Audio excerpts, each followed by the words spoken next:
gobyerno kung saan kabilang kayo. Kami ay mga boss nyo na nagkagalit.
Pwede lang sa pag-intro.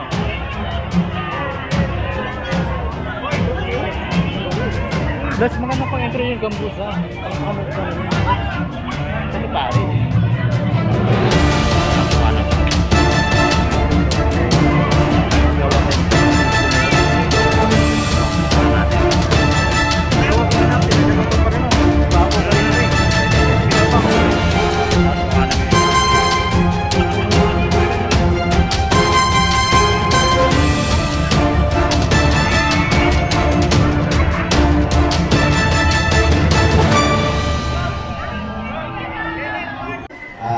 Salamat po sa pagtanggap ninyo sa amin. Naiintindihan po ba ninyo ang People's Congress? Gusto ko lang po itanong kung ano po ang pangunawa ninyo sa People's Congress. Meron pang may gustong magsalita sa inyo? Sige, mamaya bibigyan po namin kayo ng pagkakataon magsalita. Papaliwanag ko lang po sa inyo kung ano po, in very simple terms, kung ano ang People's Congress. Okay lang po ba? May tao po ba? May nakikinig po ba? May kinalaman ba ang People's Congress sa korupsyon na nangyayari ngayon? Papaliwanag ko po kung paano. Simulan po kasi natin sa Tagalog ng People's Congress. Tagalog na siguro, Kongreso ng karaniwang tao ng mamamayang Pilipino. Tama po ba? Bakit po ba kinakailangan pang sabihin People's Congress? Alam niyo po sa Article 2, Section 1 ng Constitution, no? Sa declaration niya ng principles and state policies. Ang sinasabi po sa Section 1, okay, ang Pilipinas po ay isang democratic and republican state. Sovereignty resides in the people and all government authority emanates from them. Tagalogin po natin, yan po problema sa atin, no? Pati konstitusyon natin banyaga. Ang Pilipinas po ay demokrasya, meaning ano po, padamihan tayo ng kung sino ang maraming boses, yun ang masusunod. Nagbobotohan tayo, di ba? Demokrasya, malaya tayo magsalita. Tama? At ano po ba yung Republican? Ano po yung Republika? Ang Republika po, na meron tayong mga itinatalaga. No? Meron tayong ina-assign. Binoboto nga natin eh. Huwag niyo po akong bitawan ha. Kailangan po importante alam natin kung ano yung People's Congress. Pag sinabing sovereignty resides in the people, ibig sabihin sa atin po ang kapangyarihan. And all government authority emanates from them. Ibig sabihin tayo po ang ugat ng kapangyarihan at tayo ang nagbibigay ng kapangyarihan sa ating mga hinalan. Tama po ba? Okay. Ako po ay isang karaniwang tao, kaya ako ay nararapat na maging kasama sa hanay ng Kongreso ng Karaniwang Tao. Ako po ay nakilala ninyo bilang singer. Maraming salamat po. Ilang taon nyo rin po akong tinangkilik at binigay nyo ako ng 3 times a day na pagkain.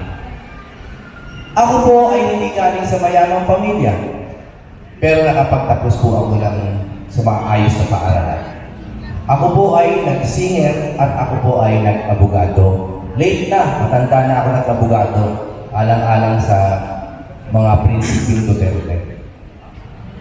Pero katulad po ng marami sa inyo, ako po ay nagsisikap. Ako po ay may pangarap, hindi lang para sa akin, kundi para sa Pilipinas.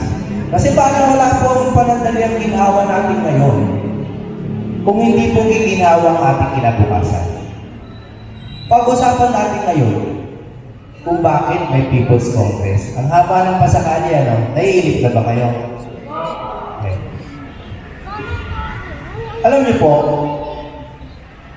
tayong lahat ay may pangarap.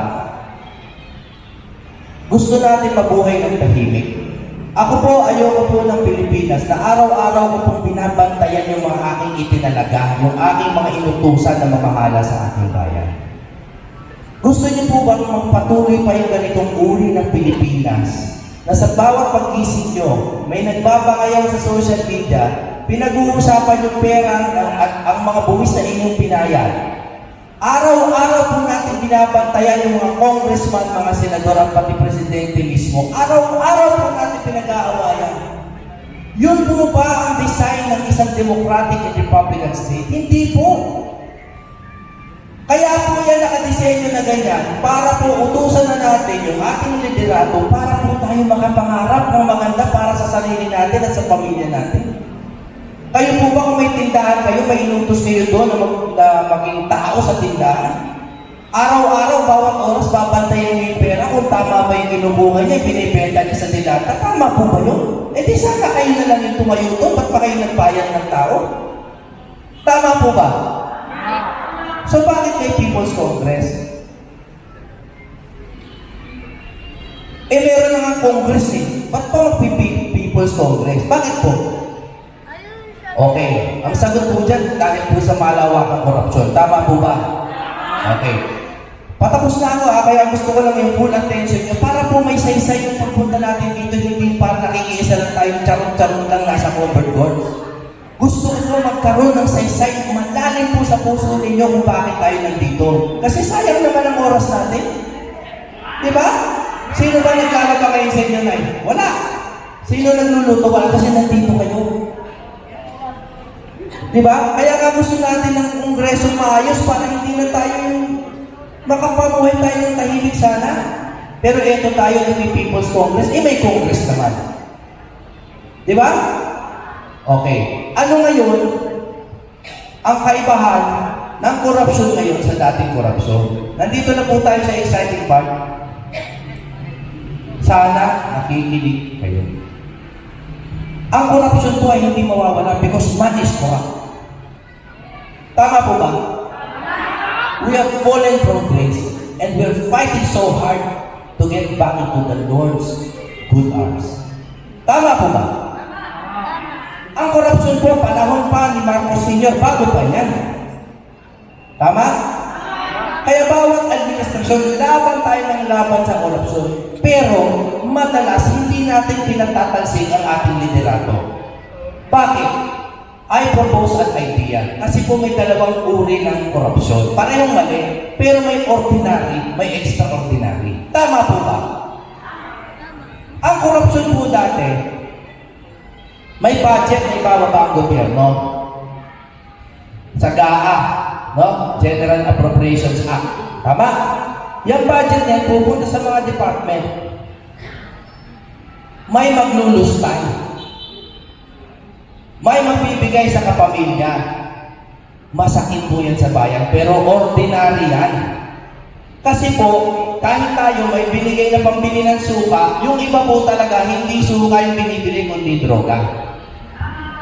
Tama po ba? Pero karaniwan po yan masakit man because man is corrupt. Ang pagkakaiba po ng korupsyon ngayon na pinag-uusapan na baka litong-lito na po kayo sa walang hiyang balita na paulit-ulit. Ang kaibahan po, nasa budget level na po ang korupsyon. Ano po ibig sabihin? Hindi pa nire-release, ninaaw na. Naintindihan niyo po ba yung diferensya? Kasi po dati pag-release, ninanakaw. Ang problema po ngayon, hindi pa nire-release, pinagparti-partihan na. ng binoto nating lahat na tayong mga siraulo ngayon.